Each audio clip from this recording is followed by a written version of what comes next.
त्रिलोकचंद जैन है और मैं सचिव के नाते से श्री गोपाल गौशाला का काम देख रहा हूँ करके। ये गौशाला की स्थापना लगभग 2000 के साल में माननीय अशोक जी सिंघल की प्रेरणा से हुई और जब से अब तक 20 साल के अंदर बड़े पैमाने पे इलीगल स्लॉटरिंग को कैंपेनिंग करके हमने ये काम की शुरुआत की है। 25,000 गोवंश अभी तक हमने पुलिस केस और FIR दर्ज करके पकड़े हैं और महाराष्ट्र के विभिन्न गौशालाओं में इसको हम भेज रहे हैं। जिसके केस के निकाल आ जाते हैं तो और गौशालाओं में इसको हम शिफ्ट कर देते हैं। हमारे पास में गौशाला में साधारण कहने का मतलब 1.5 लाख स्क्वायर फीट के शेड है, कुछ 50-60 हज़ार फुट के गोडाउन है, सभी कर्मचारियों को रहने के लिए खोली की व्यवस्था है और 85 कर्मचारी हमारे पास में कार्यरत है। महीने से गौशाला का लगभग साधारण एक 35 लाख रुपए का हमारा खर्च है और हमारे पास में एक 70-80 गाय दूध देने वाली है और वो उसके दूध का साधारण एक 200, 250, 300 लीटर दूध हमारा आता है जो भिवंडी और थाना ऐसे 2 जगह पे बिक्री में जाता है। 70 रुपये लीटर के हिसाब से हम उसकी बिक्री करते हैं और उसकी हमेशा शॉर्टेज रहती है और ख़ास करके हमारा आग्रह रहता है कि भाई साहब छोटे बच्चों के लिए और जो कैंसर पीड़ित है या जो उम्र वाले हैं ऐसे लोगों को वो दूध मिले। 100% ऐसे दूध की क्वालिटी अन्य जगह पे मिलना मुश्किल है कि किसी भी सरकार का इसमें इंजेक्शन है या मेडिकल का यूज़ वगैरह नहीं किया जाता है। इसके लिए कहने का मतलब हमारे दूध की क्वालिटी साधारण में हर महीने में 10-1 लाख रुपए की हमारी दूध की बिक्री है। हम आधा लीटर और 1 लीटर ऐसी पैकिंग में हम दूध निकाल करके देते हैं। दूसरा ये गौशाला में रोज़ का साधारण एक 10 टन के जैसा गोबर की निकासी होती है और गोबर का हमने कॉन्ट्रैक्ट जो है विवेक व्यासपीठ वालों को दिया हुआ है और वो अपना देसी खत बना करके 1 किलो, 2 किलो, 5 किलो और 40 किलो की पैकिंग में बन करके वो महाराष्ट्र भर में उसकी सप्लाई करते हैं। हमने उनको पूरा का पूरा कॉन्ट्रैक्ट देसी खत का दिया हुआ, उसमें साधारण महीने में हमको 2 लाख रुपए तक की उसकी इनकम हो जाती है। बहुत साल पहले गोबर की कोई कीमत नहीं थी, कोई लेने वाला नहीं था, उठाने के लिए पैसे देने पड़ते थे। उस जगह पे कहने का मतलब आज के टाइम में गोबर की इतनी डिमांड आ गई है और इतनी वैल्यू उसकी बढ़ गई है और ऑर्गेनिक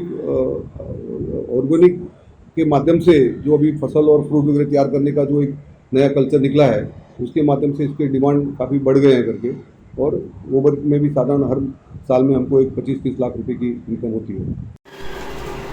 हे दिवे आपले गाईचं देशी गाई आहे त्याच्या शेणापासून आणि त्याच्यात आपले तांदूळ आहे त्याचं पीठ केलं जातं, दोन्ही मिक्स करून हे बनवलं जातं। अच्छा, आपल्या घरामध्ये जे औषध वगैरे करते ना समजा त्याच्यासाठी फार गुणकारी आहे। आणि याच्यातून काय काय मिळतं? ऑक्सिजन वगैरे? ऑक्सिजन सगळ्यात जास्त मिळतं। आता इथं आल्यानंतर तुम्हाला असं मोकळी हवा मिळते, ह्याचं कारण आहे गोमूत्र आणि शेण। अच्छा, आणि मग तुम्ही मशीनमध्ये बनवता का? मशीनमध्ये बनवता? मोल्डिंगची मशीन आहे त्याच्यामध्ये तयार केली जातं। हातांना पण आहेत ते यूट्यूबवरून साचे पण येतात। पण मग हे किती बनवता तुम्ही आता दिवाळी निमित्त? ऑर्डरवर आहे, ज्यांना कोणाला हवे आहेत ते साधारणतः 1000च्याच ह्याच्यामध्ये 10,000 पर्यंत वगैरे बनवता। आणि किती वेळ लागतो साधारणपणे? जसं आपण ते आटा असतो ना, आटा तयार केला ना कसं चपाती करण्यासाठी तसं ह्याचं तयार करतात आटा आणि मग नंतर छोटे छोटे गोळे करतात, गोळे करून मग त्या मशीनमध्ये ठेवायचे दिवा तयार। अच्छा, मस्त आहे। आणि तो दिवा पण जळतो?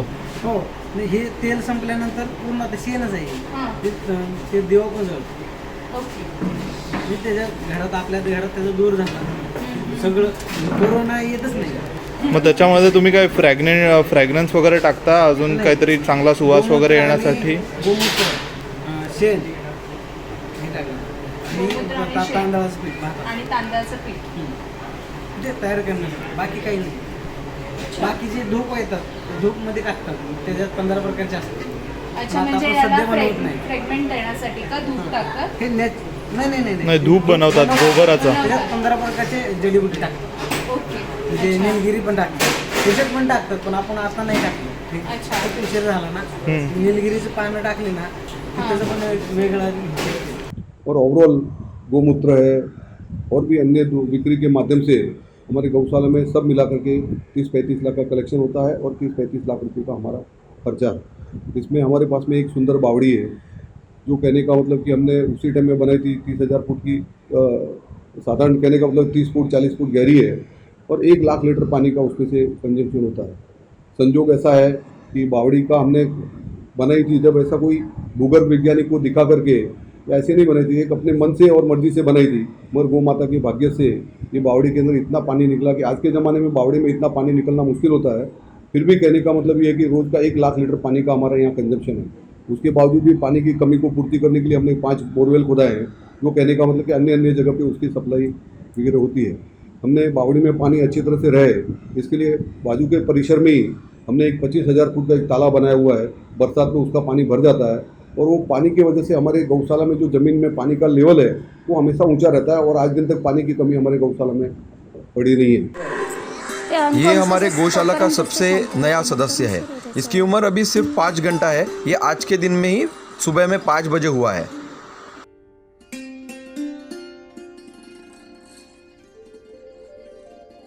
आपको जानकारी होगी कि एक ज़माने में गाय के बारे में बहुत महत्व किसान किया करता था। परिस्थितियाँ और देश की वातावरण ऐसा होने के कारण गाय का पालना कम हो गया। अभी भी उसका महत्व कम हुआ है ऐसा मैं नहीं मानता हूँ करके। गाय के माध्यम से आज भी गाय अगर सही मायने में उसका संवर्धन किया जाए तो देश की इकोनॉमी में उसका बहुत बड़ा साथ हो सकता है। आपने देखा होगा कि ब्राज़ील की पूरी अपने यहाँ से जो गिर की गाय वहाँ पे गई है और उनकी पूरी इकोनॉमी उसके माध्यम से उन्होंने खड़ी की हुई है और बड़े पैमाने पे इजराइल में आज घर घर में गाय पाली जाती है। यहाँ पे भी इस ढंग से किया जा सकता है कि अपन थोड़ा प्रोत्साहन, लोगों को अभी कुछ बैलेंस बिगड़ने के कारण से लोगों को ये सब बातें समझ में नहीं आ रही है, मगर अभी आज भी गाय को अगर अपने माध्यम से पालते हैं, किसान पालता है तो उसके अंदर से गोबर गैस का उसका उपयोग कर सकता है, दूध व्यवसाय का उपयोग कर सकता है। भाई किसानों को तो कोई कहने का मतलब चारे का और उसका कोई खर्चा लगता नहीं है और उसको कहने का मतलब कि बाद में गाय के जाने के बाद में भी उसके चमड़े का उपयोग होता है, उसकी हड्डी का उपयोग होता है ये, और बाद में उसका गोबर से आपको मालूम है कि गाय के गोबर के अंदर जो उसकी जो क्वालिटी है, उसका जो महत्व है वो अति है। और आज भी गाय के गोबर की बहुत ज़बरदस्त कीमत है करके। एक ज़माने में ऐसा था कि शुरुआत में गाय के गोबर को लेने वाले कम थे, मगर अभी मैं देखता हूँ कि गाय के गोबर के लिए बहुत सारे लोग प्रयत्न करते हैं। ये हमारे गौशाला का पहला शेड है और 10,000 स्क्वायर फीट का शेड है ये। इसमें हमारे यहाँ जितनी गाय इलीगल स्लॉटरिंग में से पकड़ के आई है और गौशाला में आने के बाद में जिन्होंने दूध देने की शुरुआत कर दी और ये शेड में सारी दूध देने वाली गाय हैं और हर महीने में हमारा हर दिन में साधारण 400-500 लीटर दूध की हमारी ये है करके, और सारी ये देसी नस्ल की गाय हैं करके। और इसमें कहने का मतलब ये है कि इसमें बहुत सारी गाय हमने लोगों को गोद दी हुई है कि हम गाय को पालने की जिम्मेदारी हमने किसी न किसी आदमी को सौंपी हुई है। इस शेड में साधारण हमारी 200 गाय रहती है। खास करके बड़े बड़े शहरों में इलीगल स्लॉटरिंग के बहुत बड़े सेंटर बने हुए हैं। देश भर के विभिन्न शहरों से विभिन्न इलाकों, ग्रामीण इलाकों से गाय बॉम्बे की तरफ कटने के लिए आती है। उसमें हमारे विश्व हिंदू परिषद, बजरंग दल, संघ और भी जीवदया प्रेमी ऐसे बहुत सारे कार्यकर्ता रोड के ऊपर खड़े रह करके गाय के ट्रकों को अड़ाने का कोशिश करते हैं और उसके माध्यम से पुलिस के सहकार्य से FIR दर्ज करके वो हमारी गौशाला में लाई जाती है। उसकी बहुत विचित्र परिस्थिति ऐसी रहती है कि गौशाला में लाने के बाद में कभी कभी ध्यान में आता है कि उनके साथ में इतने अत्याचार किए हुए रहते हैं कि एक एक ट्रक में 40-40 गोवंश भरे हुए रहते हैं। कुछ गोवंश की ऐसी परिस्थिति रहती है कि भाई साहब उनको उनकी गर्दन को ऐसे ऊपर से रस्सी से बांधा हुआ रहता है। यहाँ पे उतारने के बाद में ऐसा पता चलता है कि उनकी गर्दन की हड्डी भी नीचे नहीं आती है और उसमें से कुछ गोवंश मरे हुए भी निकलते हैं। तो ये कहने का मतलब बहुत दयनीय स्थिति है।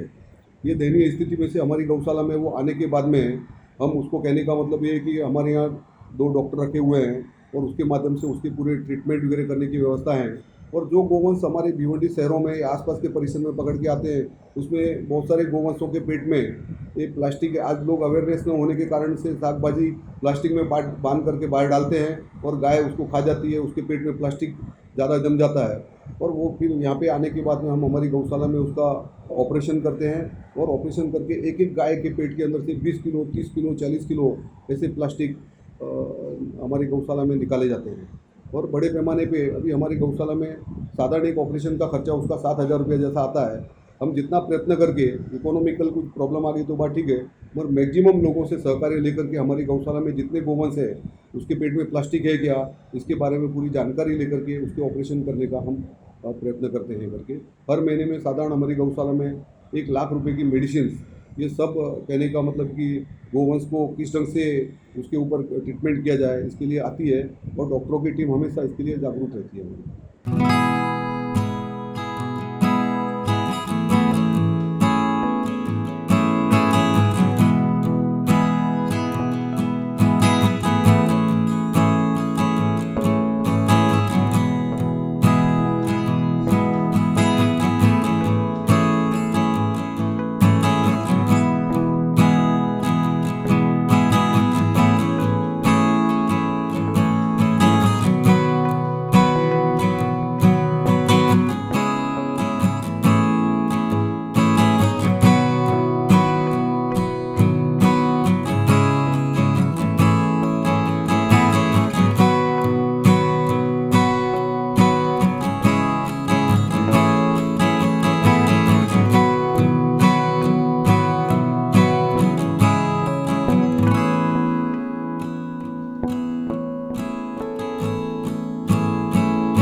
गाय के टैग के बारे में प्रश्न पूछा।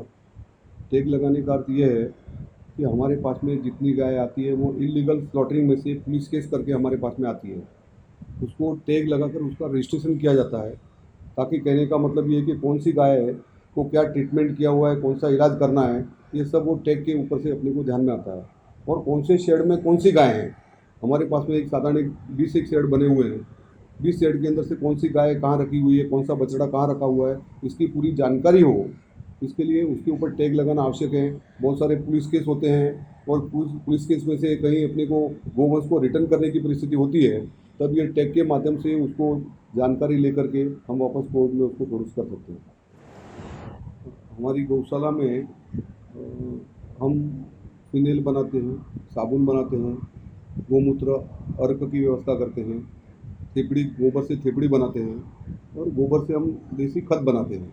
ऐसे 6-7 प्रोडक्ट हमारी गौशाला के बनते हैं और उसके माध्यम से कहने का मतलब कि हर महीने में हम साधारण 2.5-3 लाख रुपए की उसकी बिक्री करते हैं और वो बिक्री के सहयोग से हमारी गौशाला सुचारू रूप से चलती है। आने वाले समय में प्लानिंग ऐसी है कि ये सारे प्रोडक्टों को बढ़ा करके और कहने का मतलब कि बड़े पैमाने पे गौशाला आर्थिक नियोजन में सक्षम हो, ऐसा हमारा हमेशा प्रयत्न रहता है। गोमूत्र अर्क हमारे यहाँ बनाते हैं। गौशाला में हर महीने में 50-1,000 रुपये की गोमूत्र अर्क की बिक्री है। उस समय पे घी का प्रोडक्शन भी थोड़ा बहुत, जब दूध नहीं बिकता है तो घी का प्रोडक्शन भी थोड़ा करते हैं, घी की भी प्रोडक्शन की बिक्री है। और साधारण अभी रोज़ का एक 300-350 लीटर दूध हमारा आता है, वो दूध की भी बिक्री हमारे पास में है। और उसके लिए हमने भिवंडी और थाना ऐसे 2 जगह पे सेंटर निकाले हुए और दोनों सेंटरों पे हमारा हर रोज़ दूध पहुँचाने की व्यवस्था है।